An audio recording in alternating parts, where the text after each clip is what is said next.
Welcome back to another technical deep dive here in the debug zone. Today we're tackling a big question and breaking it down with insights from other users. Hopefully this clears up some misconceptions and helps you get the answer you need. So buckle up, stay a little curious, and let's jump right in.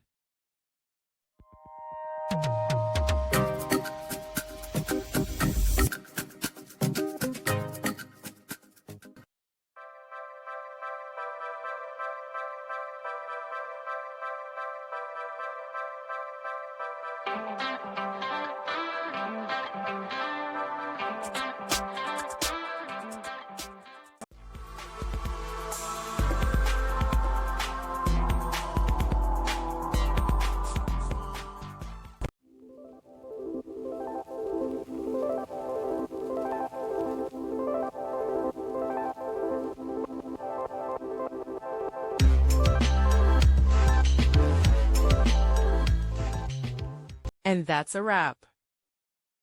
I hope you found the answer you were looking for. If you did, take a second to hit that subscribe button. It really helps out.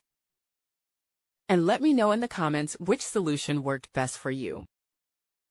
See you next time in the debug zone.